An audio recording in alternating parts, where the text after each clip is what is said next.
Nós estamos em Abu Simbel, onde tem o templo mortuário de Ramsés II, um dos maiores imperadores, um dos maiores faraós que o Egito já teve. Você tem 4 estátuas dele simbolizando os 4 pontos cardeais, norte, sul, leste, oeste. Na base você tem as suas filhas, você vê umas imagens femininas na base e lá dentro você tem a história deste faraó. Por todas as paredes do templo, das salas, é a história de vida dele, coisas que ocorreram, as guerras do qual ele já participou e estátuas gigantescas. Infelizmente não tem tesouros, porque ele foi saqueado já há muito tempo, mas nas paredes nós temos ainda a história de vida do maior dos faraós do Egito Antigo.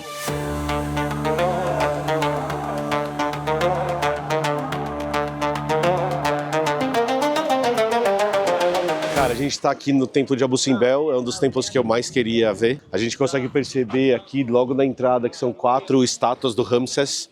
Esse templo ele foi construído para marcar uma posição política e religiosa depois de um período de guerras no Egito. Então ele é realmente para mostrar o poder. Ele é um templo pensado para mostrar poder. Então a gente consegue perceber, originalmente eram 4 estátuas. Então a gente tem as 2 estátuas do lado esquerdo, 2 estátuas do lado direito. 2 delas com o chapéu que representa o Alto Egito, 2 que representam o Baixo Egito. E uma das estátuas a gente consegue perceber que ela está quebrada. E ela está quebrada porque teve um terremoto no passado e pedaços dela caíram. E quando eles foram reconstruir o templo, trocar o templo de lugar, a opção foi deixar as peças como eles acharam. Então a gente vai chegar mais perto depois e ali no pé da estátua que está quebrada estão as peças quebradas. Então quando eles acharam o templo, ele estava desse jeito. E aí para reconstruir eles poderiam ou colocar as peças de volta ou deixar como elas estavam. Como isso faz parte da história, eles deixaram no chão. Então. E aí uma coisa que é bem interessante, que a gente vai conseguir ver bem perto também, é que como ele era o faraó, ele tem que ser a maior estátua.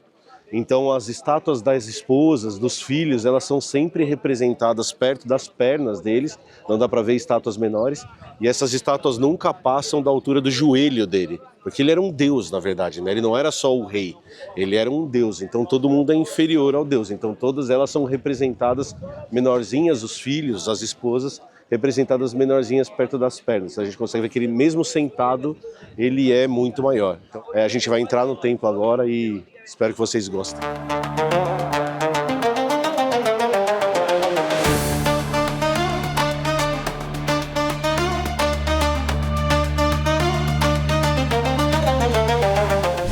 Essa câmara, o que ela é precisamente? Talvez ela seja aquela câmara de nascimento que os templos costumam ter, mas é muito impressionante, é muito quente também. A gente tem os selos, a gente tem as descrições. Então aqui, por exemplo, bem aqui, quando tem esse delineadinho aqui na parede, é para dizer qual faraó que é, ou quem que é, né? Tá, é um nomezinho.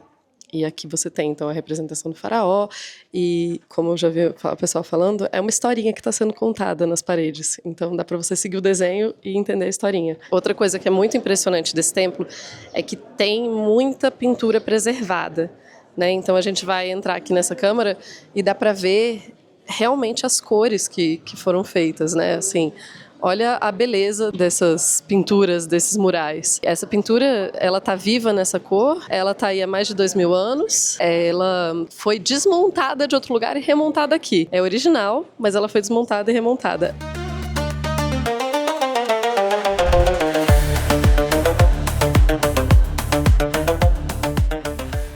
A gente consegue perceber aqui que a gente está no templo de Amon-Ra e representando Ramsés. Então essas estátuas aqui representam Ramsés. A gente está cercado por Ramsés por todos os lados. E o que é interessante é que Ra, ele geralmente está representado na posição de bracinhos cruzados e o corpo dele está enfaixado. E a gente consegue perceber aqui que ele está de bracinhos cruzados, só que ele está usando um saiote, que é um saiote de guerreiro. Então ele é uma mistura entre o Ramsés e o Ra, que é a representação dele, né? Então é muito legal a gente perceber como tem esse belicismo envolvido e misturado com religião, que é o Deus guerreiro que garante que o Egito seja o que o Egito é, e isso é representado pelas vestimentas que ele está usando. Uma coisa sensacional para mim, como está dentro de uma tumba, você tem ainda registros de tinta nas estátuas, então você consegue ver o vestido desta pessoa, que é um vestido vermelho com tipo, uma letra X preta. Olha que interessante, é muito raro a gente encontrar esses desenhos egípcios ainda com a coloração natural. E aqui na tumba do Ramsés II a gente consegue enxergar a coloração natural de alguns desses desenhos. Carlos Ruas, Emílio Garcia. você Eu. já pensou em trabalhar fora do país? Em algum momento da sua vida, assim, não necessariamente agora. Depende, né? Só que tem um problema, que é como você arruma um emprego em outro lugar. Como que arruma, Emílio? Então, Conta aí, que eu... Você primeiro tem que achar a vaga e tudo mais, mas tem uma parte que é muito importante desse rolê, que é o passo a passo que você vai fazer no processo seletivo. Então, você vai ter que fazer uma entrevista ali no meio, por exemplo. Você vai ter que fazer o seu currículo de um jeito que se encaixe naquela vaga que está sendo feito fora. E fazer isso não é algo simples. Não é algo que é trivial, principalmente... Tem técnica. Tem técnica e não é ao acaso. Existe um jeitinho certo de fazer. E sabe, Camilinha, onde você pode aprender isso? Não sei. Na Alura. Ah. A Alura está lançando o Guia do Mochileiro Tech, que é a ideia das pessoas usarem o conhecimento delas em tecnologia aprendido na Alura para conseguir emprego fora, para conseguir ocupar essas vagas fora.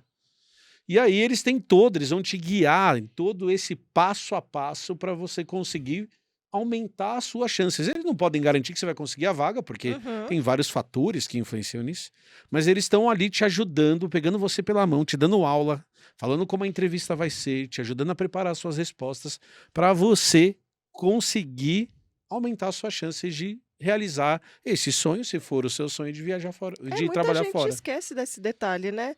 Não é só ter um conhecimento técnico da área onde você vai se inserir no mercado, mas também saber como que você se apresenta ao mercado. Perfeito. Porque isso, às vezes, para conseguir a vaga é tão importante quanto o conhecimento técnico que talvez mais pessoas tenham. Então, você saber quais características o mercado está procurando também é interessante. Quem não gosta de ser um nômade digital? Imagina essa oportunidade, porque tem muita vaga para... Imagina você na Tailândia trabalhando para uma empresa inglesa, por exemplo. Que é uma possibilidade hoje, ou mesmo você ficando no Brasil, perto da sua família e trabalhando para uma empresa de fora. Imagina você surfando as ondas de Nazaré. Exato. Enquanto tá lá teclando no laptop. Me parece meio perigoso, mas é uma possibilidade. É uma possibilidade. Ninguém não tá achando que era impossível, ele foi lá e teclou. E viu que era. e viu que é. Confirmou na maior onda do mundo que é impossível. Melhor, Carlos, que se as pessoas usarem o nosso cupom... Emílio Garcia! Hoje tá. A gente pode anunciar curso da Alura, mas anunciar o nosso curso, o preço é mais alto. Exato. Vocês me desculpem. Né? Ou não, né? O preço ser mais alto. Se você quer usar o nosso curso, eu não assinei esse contrato. É o nosso cupom, Carlos. Nosso cupom. De novo, vai. Se você utilizar o nosso cupom, perfeito, você vai ter 2 meses de graça. Cara, de graça. Não dá pra não aproveitar essa oportunidade. Não saia de casa sem o seu Guia do Mochileiro Tech. Ufa, cara. Meu coração deu até uma falhada. Gente, é isso. Volta pro seu vídeo e até a próxima. Querido, Oi. você tá ouvindo isso? Um monte de gente. Também. Tô ouvindo. A gente é muito louco que a gente percebe a quantidade de aves pelo barulho e não vendo os bichos necessariamente, né? Exato. Mas daí você não fica pensando assim, ó, tudo bem, a gente tá aqui numa área que tem deserto, mas que também tem água. Tem água. Sim. Mas ainda você não fica pensando, meu Deus, como elas aguentam o calor? Verdade, uma boa pergunta. Como aves vão regular o calor do corpo nesse calor que a gente não consegue regular o calor do corpo? Calor que pode ser acima de 40, 50, 60 graus. E aí, saiu uma pesquisa recente mostrando como elas fazem isso. E vendo alguns grupos. Na verdade, eles pegaram acho que 56 espécies, não só da África, de outros continentes também. E aí eles foram fazer experimentos, simulando o ambiente desértico, com baixa umidade. Eles foram ver taxa metabólica, evaporação, várias coisas. E o que eles perceberam? Que existem 3 formas de regular a temperatura do corpo em aves. Porque a gente transpira, né? A gente troca calor perdendo água pela pele. As aves não necessariamente. Exato. E aí saiu uma pesquisa recente mostrando como elas fazem isso. E vendo alguns grupos, na verdade eles pegaram acho que 56 espécies, não só da África, de outros continentes também. E aí eles foram fazer experimentos, simulando o ambiente desértico, com baixa umidade. Eles foram ver taxa metabólica, evaporação, várias coisas. E o que eles perceberam? Que existem 3 formas de regular a temperatura do corpo em aves. Porque a gente transpira, né? A gente troca calor perdendo água pela pele. As aves não necessariamente. Exato. Tem o grupo dos passeriformes. Tá. Pardais, por exemplo. Esse grupinho, eles ficam ofegantes. Tá, eles respiram muito e aí eles perdem água pela respiração. Mas olha só, eles perdem água. A ideia é não perder água. Tá. Então isso, para funcionar, é só temperaturas abaixo de 50 graus. Não é tão eficiente. Eles controlam a temperatura, mas não é tão eficiente. Então assim, eles perdem calor, mas eles perdem água também, que é preciosíssima. Sim. Depois, o grupo dos columbídeos. Das pombinhas. Das pombinhas. O que elas fazem? Evaporação pelas áreas onde não tem pena. Tem uns pedaços assim que não tem pena, ela vai lá, expõe e perde um pouquinho de água. Perde um pouquinho de água e perde um pouquinho de calor. Esse é um pouquinho melhor. Mas aí tem os caprimulgídeos, tipo bacurau. Esses, eles fazem outra coisa. Primeiro, que eles já são aves noturnas, mas está muito quente, eles fazem umas vibrações na garganta, que vai fazer com que se perca bem menos água, mas elimine calor. Muito legal. É legal a gente perceber que em ambientes extremos como esse, os animais apresentam muitas modificações para conseguir sobreviver e você vai encontrar bicho em todo lugar. Um problema, diferentes soluções. Excelente. A evolução é muito legal por isso. Muito. Bom demais. Estou muito impressionada com o tamanho desse templo. Eles moveram esse templo de outro lugar, gente. Esse templo não ficava aqui. Eles tiveram que mover por causa do Lago Nasser, que está construído bem aqui na nossa frente. E ali do lado é o templo da Nefertari, que é a esposa do Ramsés, a que ele mais gostava, a favorita.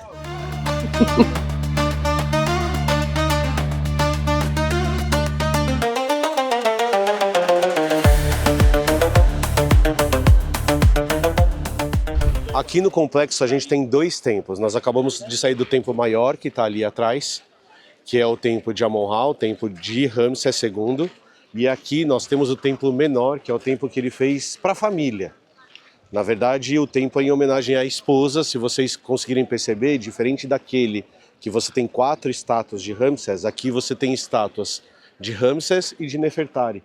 Na verdade, dos deuses que eles representam, né? Não são eles, são os deuses. Então você consegue perceber alternadamente uma figura masculina, uma figura feminina, uma figura masculina, uma figura feminina. E aí esse templo ele é bem menor, ele foi construído antes e daí depois eles constroem aquele outro templo que a gente estava. Então a gente vai entrar nele agora. Se naquele templo tinha várias salas, todas subdivididas, aqui a gente vai encontrar 2 principais salas, onde você vai ter outras histórias sendo contadas ligadas muito mais à rainha do que ao rei propriamente dito.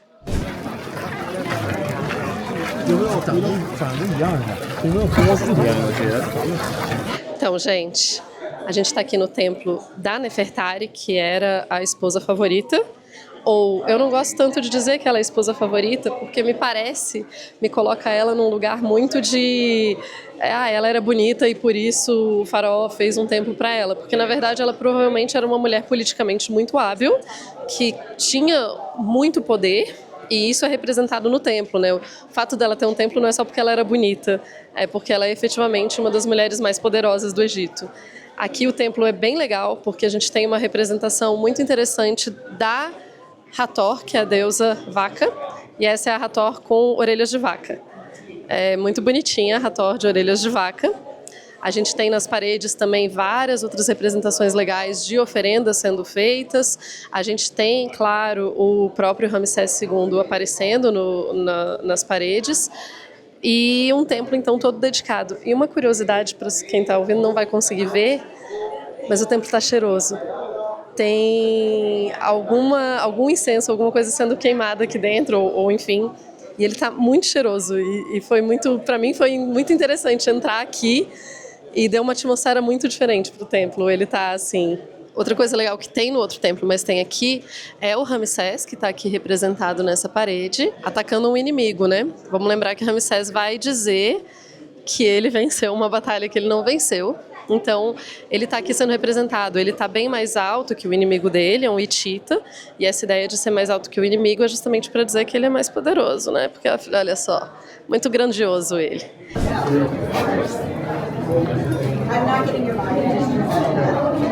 É a primeira vez que eu vejo Horus com as cores originais. Então você consegue ver esse ornamento no pescoço dele com coloração vermelho e algo azulado, e você vê que o ornamento que ele usa na cabeça é vermelho e amarelo. Eu achava que era branco. Eu não sei se mudou de cor, se desbotou, mas está amarelado aqui. Achei interessante isso. Olha só, é o Horus mais colorido que eu já vi. Aqui a gente tem o Ramsés II sendo coroado, abençoado por 2 deuses. Exatamente. Horus, você tem aqui de um... Ah não, cadê? Horus ali. Horus, ali no canto. E aqui você tem um deus Sete, que ele geralmente é visto como um vilão, mas existe uma teoria muito grande sobre qual animal ele é, porque todos os dedos com cara de animal são bem característicos, você consegue identificar bem, com exceção do Sete. Existem teorias de qual animal ele é. O nosso guia disse que era um tamanduá. Um tamanduá, mas tem tamanduá no Egito? Eu acho, bem... Eu acho que a gente precisa de um biólogo para responder essa pergunta. Vocês precisam de um biólogo? Opa! Opa, achamos um biólogo. Temos Um biólogo. Eu sou biólogo, gente. Biólogo, o Sete era um tamanduá. Existe tamanduá no Egito? Então, a resposta que eu te dou muito simples é não. Tem um bicho parecido com o tamanduá. Então, tem um negócio em biologia chamado convergência evolutiva. Tá. Convergência evolutiva é quando bichos apresentam soluções parecidas para o mesmo problema. Em lugares diferentes. Em lugares diferentes. Ou seja, por alienígenas que deram essas coisas para eles. Então você pega, por exemplo, borboletas e aves, são animais que têm asas que voam, mas que são de grupos separados. Sim. E tem um bicho aqui no continente africano que ele tem a mesma característica do tamanduá de ter aquela cara fininha para comer insetos do mesmo jeito. Só que ele tem dentinho. E o nome desse bicho é porco-formigueiro. Porco-formigueiro. Ele é um animalzinho que tem essa cara compridinha para comer os insetinhos no chão do mesmo jeito que um tamanduá.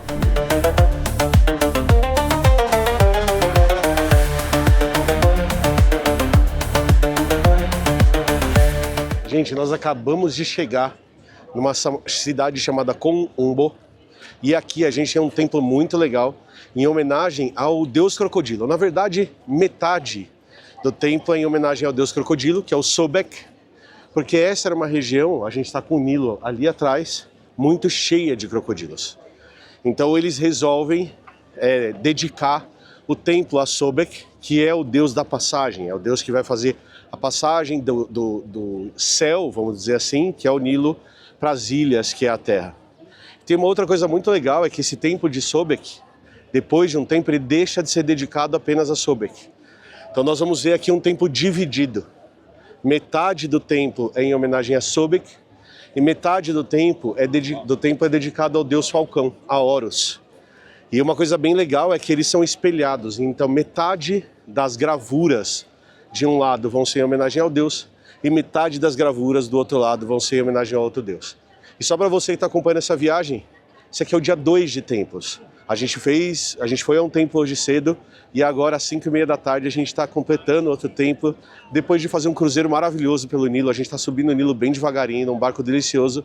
E no final do dia a gente vai ver o pôr do sol num lugar desse que é incrível demais, tá? Continua acompanhando, não para de ver os vídeos que eles estão legais. E nesses bancos a gente tem que encontrar 15 para 7, porque embaixo tem um museu do crocodilo mumificado. A gente não pode perder isso. E meus caros, aqui eu fui informado que é uma zona muito comercial desde o Egito Antigo. E eles eram especialistas em fazer tanques de guerra para exportar para civilizações antigas. E aí você me pergunta, peraí, Ruas, tanque de guerra na época do Egito Antigo? Sim, eu estou falando de elefantes. Elefantes africanos eram treinados aqui para virarem máquinas de batalha e serem exportadas para imperadores de outras civilizações que quisessem usar em batalha. Olha que legal. A gente está aqui no Museu do Crocodilo. Tipo, é um sonho poder estar aqui, poder ver esses crocodilos mumificados. E o processo de mumificação deles é uma coisa super interessante. O tipo de mumificação que eu lembro tem dois. Um que pode ser feito com enterrando eles diretamente, sem fazer evisceração, sem tirar órgãos, nada, só colocando eles na areia quente e deixando lá secar, perder água até. E tem outra forma, que é com uma mumificação mais tradicional, com um embalsamamento mesmo, que é colocar os bichinhos, né, tirar as vísceras, fazer um tratamento de dessecação com sal, depois banhar com resina e, por fim, fazer um envelopamento com linho, com tiras de linho, para fazer eles ficarem com essa cara de mumiazinha enroladinha. Acho que uma coisa legal para mostrar para vocês, eu vou pedir para o Ju chegar com a imagem bem pertinho para vocês poderem ver os detalhezinhos, sabe, de como é o estado de preservação desses animais, que assim, eu tô achando incrível quantos detalhes a gente consegue ver das escamas, da estrutura corpórea deles toda. E aí ali, ó, agora a gente vai olhar aqui para trás e a gente vai ver as formas mumificadas enroladinhas em linho. Olha que sensacional poder ver o tecido preservado. E tem até, se vocês repararem, indivíduos grandões, gigantescos, e indivíduos bem pequenininhos, indivíduos bebezinhos. Tudo isso eram oferendas para o deus Sobek, aquele deus crocodilo, e era uma forma de adorar esse deus da fertilidade, do poder, que é muito importante aqui para a região. E por isso tem várias oferendas a esse deus na forma de crocodilos mumificados.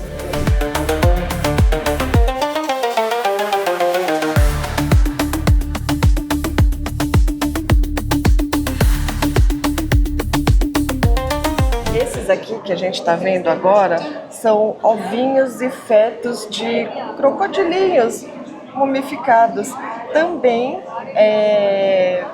para o deus Sobek, porque são animais muito férteis, né? Então tem essa questão dele ser o deus da fertilidade, são animais poderosos, então dele ser um deus poderoso, e essas são oferendas.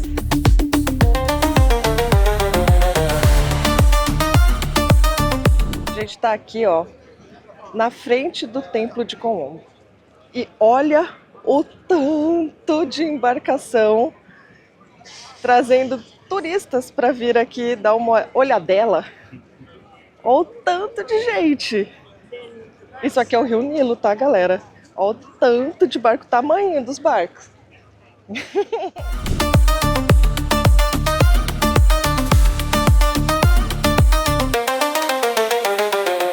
Das coisas fantásticas desse templo, que é o primeiro templo que a gente está vendo que está com as cores um pouco mais preservadas. Não é tão mais preservadas, mas com esse templo a gente está conseguindo ver. E aqui no teto a gente vai ver, olha o desbunde de cor que é esse teto. Então assim, ali a gente está vendo justamente a proteção do templo, né? Então o teto normalmente, lá na frente tinha a deusa que é a deusa do céu, que segura o teto, e aqui essa figura alada é a ave de proteção do templo. E aqui, porque aqui a gente está no corredor, que é justamente o corredor que entra para os santuários. A gente tem 2 santuários, porque esse templo é um templo de gêmeos. Na verdade, existe uma teoria se é um templo de gêmeos ou se é um templo de pai e filho. E daí você vai falar, mas Tupá, não é que a mitologia é uma só?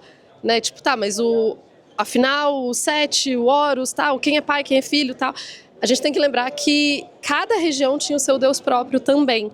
Então essas mitologias elas vão se adaptando às regiões e elas vão funcionando conforme cada região. A gente não pode esperar que a mitologia seja uma única o tempo todo, totalmente perfeita. Existem essas adaptações. Então existe debate. Como que os arqueólogos debatem essas coisas? Isso é muito interessante também. Os arqueólogos podem debater essas coisas porque eles leem o que está escrito na parede. Então, quando eles leem o que está escrito na parede, eles conseguem entender. Esse templo aqui tem uma outra curiosidade, que ele não está alinhado como normalmente os templos estão. Ele não está com a porta para o leste, E isso é uma questão prática. Só que então, dentro do templo, tá tudo explicando, ó. Nesse templo, norte, sul, leste, oeste estão do lado errado. Só aceitem. Mas entendam que a gente fez isso porque era mais fácil, por causa do banco, do Nilo e tal. Esse é um templo que está muito próximo do Nilo. Ele é um templo que alagou muitas vezes, ele é um templo que ficou milênios, né? Ele não é um templo de 3.000 anos atrás, ele é um templo ptolomaico, então ele é um templo de 2.000 anos atrás, um pouquinho mais. Mas ele ainda ficou muitos anos alagando, então tanto é que a gente vê que não tem cor aqui embaixo. A cor está lá em cima, só sobreviveu cor lá em cima. E é muito, muito mágico para mim poder ver. Eu sei que a gente vai ver em outros momentos também templos coloridos. Essa cor não foi repintada. Essa cor está ali há 2.000 anos. E isso é muito, muito impressionante.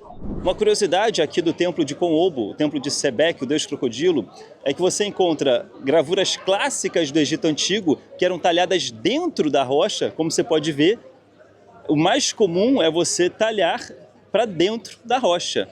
Porém, o mais difícil é você talhar para fora da rocha, com relevo. Então aqui no templo de Sebek, uma coisa muito comum que você vai ver, que era uma tecnologia muito mais avançada, era você fazer estrutura com relevo. O texto inteiro está escrito em relevo. Você tira o texto da pedra, você tem que fazer todo um trabalho para escavar tudo para dentro e o que sobra fica para fora. Olha a técnica em relevo. E aí você consegue fazer dobras, você consegue fazer sombra. Olha só o umbigo, olha só o detalhe do joelho, olha a bochecha. Olha como fica diferente. E você vai observar que algumas entidades estão sorrindo. Você consegue fazer sorrisos quando você trabalha em relevo. Uma técnica muito mais apurada do Egito Antigo que você encontra no templo de Sebek.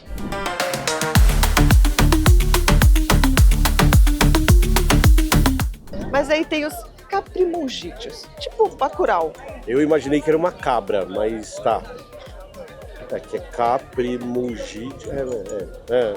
Enfim. De que ele é esse bichinho, pode ser. Ele prefere o Ruas. Sim, o Ruas, meu amigo já. E eu não. Não, você também. Mas amanhã vamos ver. Amanhã vamos ver se dá Posso certo. trocar, amanhã você. Então tá combinado. Como é estar sentado em 2.500 anos de história? Uau! Olha aqui embaixo. Nádegas egípcias já encostaram aqui onde minhas nádegas estão encostando. Exato, você está sentado em história. Não sei se o quanto é sagrada essa história para minhas nádegas estarem encostando. Mas você tem nádegas sagradas. Desculpem os deuses. É.